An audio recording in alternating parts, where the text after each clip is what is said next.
प्रेक्षकांनो, आज हातातोंडाशी आलेला घास बरोबर हिरावला गेलाय। मला वाटलंच होतं काहीतरी एक्साइटमेंट आणतील म्हणून।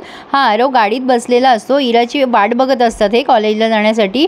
तेव्हा आरव सहज ती फाईल बघायला जातो, तेव्हा गौतमी बघते आणि त्याच्यावर ओरडते, अरे आरव, ती माझी महत्त्वाची फाईल आहे, उगाच पेपर इकडे तिकडे होतील बाळा। आणि ती फाईल तिच्या हातात घेऊन टाकते आणि आरवकडे तिची बारीक नजर असते, आरशात बघत असते ती सारखी आरवकडे।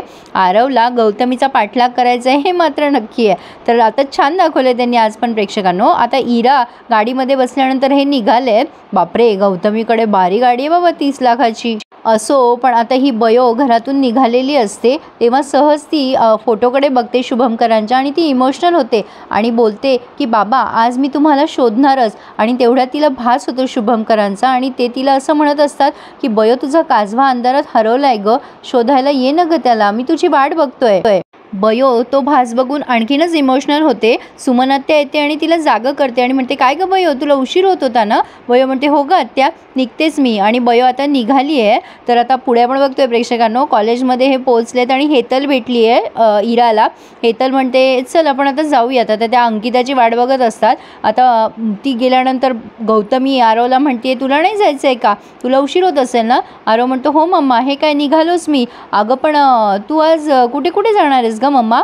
तेव्हा गौतमी म्हणते, का रे असं का विचारतोयस तू, खूप बिझी असते रे तुझी मम्मा, NGOचे कामं असतात, मीटिंग्स असतात। पण आरव, यापुढे कधी याआधी कधी तू असा प्रश्न विचारला नाहीस मला, आज का विचारतोयस? हे बघ, तू तुझ्या डॉक्टरकीच्या अभ्यासात लक्ष दे, तुला खूप शिकायचं आहे आणि डॉक्टर व्हायचं आहे, लक्षात ठेव, माझ्या कामात लुडबुड करायची तुला गरज नाही आहे। आरवचं सगळं लक्ष त्या फाईलकडेच असतं प्रेक्षकांनो। आरव आता तिथून जायचं नाटक करतो आणि गौतमी त्या दुष्यंतच्या केबिनकडे जाते। आरव तिचा पाठलाग करायला लागतो। गौतमी त्या केबिनमध्ये जाते आणि आरव तिथेच कोपऱ्यावरती, म्हणजे तिथे काय म्हणता येईल त्याच्याकडे, त्या गौतमीवर लक्ष ठेवून नये। आणि मग बयोने आरवला जे काय सांगितलं ते आरवने अगदी व्यवस्थित फॉलो केलेलं आहे, म्हणजे तिचे इन्स्ट्रक्शन फॉलो केले आहेत। खरं आहे प्रेक्षकांनो, खरं तर आरवने ह्यापूर्वीही हे केलं असतं, पण जेव्हा बयो आली तेव्हा त्याला कळालं की हे करणं गरजेचं होतं। एखादी व्यक्ती खरंच आयुष्यात महत्त्वाची असू शकते नाही का, अगदी बयोसारखी। तर आता पुढे आपण बघतोय, बयोने आरवला कॉल केला आणि विचारते की तुझी मम्मा कुठे आहे, तिथे दुसरं कोणी आहे का? आरव म्हणतो, नाही ग, मी इथेच थांबलोय लांब। बयो म्हणते, तू लक्ष ठेव, मी पोहोचतेच आहे कॉलेजला। आता कॉलेजला आल्या आल्या अभिराम बघतोय की बयो रिक्षातून उतरली आहे। तो तिला विचारायला जातो, अगं आज चक्क रिक्षातून आलीस तू? पण बयो मात्र म्हणते, थांब थांब, मी नंतर बोलते तुझ्याशी। ती खूपच घाईत आहे। हे बघून अभिराम पण तिच्या पाठी लागतोय, म्हणजे तिच्या मागे मागे जातोय की एवढी का पळत सुटली आहे म्हणून।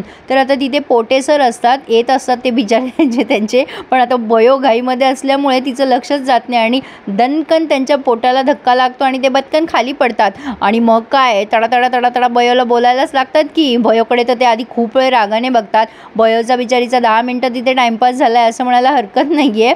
इरा खालून हा सगळा प्रकार बघते आणि लगेच वर जाते जिथे पोटे सर आणि बयो आहेत आणि तिला असं वाटतं आता इथे चांगली मज्जा येणार आहे बघायला। आता लगेच ही इरा आग लावून देते गेल्या गेल्या, काय ग बयो, तू पोटे सरांना मुद्दाम धक्का मारलास ना?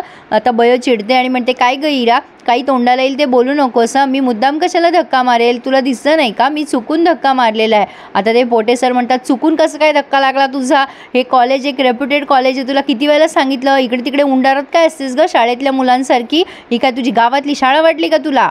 आता काय बाबा, पोटे सरांना आयता चान्सच मिळालाय बयोवर ओरडायचा, त्यामुळे ते बरंच ओरडून घेतात। आता लक्षात ठेवा, मी तुझी कंप्लेंट करेल, नेहमी तू अशीच वागत असतेस अगदी बेशिस्तासारखी। अभिराम म्हणतो, सर तिचा चुकून धक्का लागलाय, मी स्वतः माझ्या डोळ्याने बघितलं। आता सर म्हणतात, तू या कॉलेजमधून निघून जा आणि वकिली कर, त्या पोरीची वकिली कशाला करतोयस रे तू, एवढीच हौस आहे तर वकिली करायला लॉ कॉलेजला ॲडमिशन घे ना। हिरा मात्र मस्त तो तमाशा बघून हसत असते। बयो त्यांना सॉरी म्हणते, सर खरंच चुकून धक्का लागला हो माझा, मुद्दाम नाही केलंय। आता ते सर म्हणतात, मी तुझी कंप्लेंट करणार आहे आता असंच करत राहिलीस तर। अभिरा म्हणतो, सर चुकून धक्का लागला, कंप्लेंट करण्यासारखं काही नाही आहे त्यात।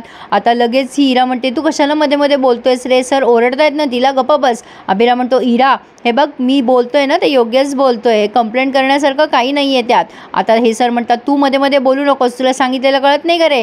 आता लगेच इरा म्हणते काय ग ए बयो, तू इतक्या लवकर कशी काय आलीस ग इथे आणि सगळी कामं अर्धवट टाकून आलीस ना? बयो म्हणते इरा हे काय तुझं घर नाही आहे, इथली घरातली गोष्टी इथे डिस्कस करायला तुला सांगितलं ना एकदा, मी सगळी कामं करून आलेली आहे. विश्वास नसेल बसत तर आत्याला फोन करून विचार. बयो आता वेळ बघते आणि तिथून कटून घेते लगेच आणि मग लगेच अभिराम पण तिच्या पाठी जात असतो. ते सर म्हणतात तू कशाला चाललाय तिच्या मागे मागे, चल मला मदत कर, मी पडलेलो दिसत नाही आहे का तुला? लागलंय ना मला? बाय द वे काही दिसत नाही आहे प्रेक्षकांनो कुठे लागलंय, पण ते लंगडत चालतायत. मुक्का मार लागला असेल कदाचित. बापरे बयो जास्ती हेवी आहे वाटतं त्यांच्यापेक्षा. असो पण आपटले जोरात. आता इरा म्हणते काय यार मला असं वाटलं होतं इथे चांगला राडा होईल. लगेच हेतल म्हणते जाऊ दे ग, तिला सवयच आहे असं आगाऊपणा करायची. आता दुष्यंत गौतमीला म्हणत असतात सॉरी गौतमी तुला वाट बघावी लागली. गौतमी म्हणते इट्स ओके अरे मला शुभंकरच्या सह्या घ्यायच्या आहेत. पण आता हे दुष्यंत म्हणतात गौतमी तुला किती वेळेला सांगू मी, अगं त्याची तब्येत खालावत चालली आहे, आपल्याला त्याला असं नेहमी त्रास नाही देता येणार. तो गेला ना तर अवघड होऊन बसेल, सोन्याची कोंबडी देणार आहे तो, तुला पश्चाताप होईल बरं का तो जर गेला तर. पण लगेच गौतमी म्हणते मग तू कशासाठी आहे, तुला ठेवलंय ना डॉक्टर म्हणून. लगेच ओरडतो दुष्यंत तिच्यावर गौतमी. मग गौतमी म्हणते सॉरी दुष्यंत, अरे मला असं नव्हतं म्हणायचं, अरे खूप अर्जंट पेपर आहेत रे माझे, मला सह्या करणं खूप महत्त्वाचं आहे. हे बघ मी पटकन जाते आणि पटकन येते, मी त्याला अजिबात त्रास देणार नाही. दुष्यंतला ती प्लीज असं म्हणते तेव्हा दुष्यंत म्हणतात तुझे हे प्लीज आहे ना सगळं करायला भाग पाडतं मला. हा चांगलाच फिदा झालेला दिसतोय गौतमीवर बिच्चारा. असो तर आता त्याने परवानगी दिली आहे तिला शुभंकरच्या केबिनमध्ये जाण्यासाठी आणि ती निघाली आहे. आता बयो पण तिथे पोहोचते. आरवला म्हणते दादा काय झालं, तुझी आई अजून बाहेर नाही आली का? आरव म्हणतो नाही ना, मी तिचीच वाट बघतोय. तेवढ्यात गौतमी बाहेर येते आणि बयोचं लक्ष जातं. आता हे दोघंच्या दोघं वर जिन्यावर लपून राहतात गौतमीला दिसू नये म्हणून. गौतमी पुढे गेली आहे आणि मग पुन्हा हे दोघं खाली येऊन गौतमीचा पाठलाग करायला जाणार. तेवढ्यात यांच्या एक लेक्चरर त्यांना दिसल्यात आणि त्या म्हणतात काय रे तुम्ही दोघं जण इथे काय करताय? आता लेक्चर आहे ना माझं आणि इथे तुम्ही काय करतायत दोघं जण? या दोघांचं सगळं लक्ष गौतमीकडे असतं. ते त्या टीचर बघतात आणि विचारतात काय तुमचं लक्ष कुठे आहे, मी बोलते ना तुमच्याशी. काय आरव बयो काय चाललंय?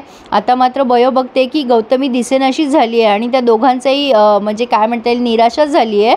आता आरव म्हणतो काय करायचं, म्हणजे हे दोघंही खुणवत आहेत एकमेकांना. आता बयो आणि आरव दोघांनाही कळत नाही आहे की काय करावं, म्हणजे या मॅडमला कसं कटवावं. त्या मॅडमचं लक्ष जातं की ह्यांचं लक्ष तिकडेच आहे. आता त्या म्हणतात काय चाललंय काय तुमचं, मी तुमच्याशी बोलते ना.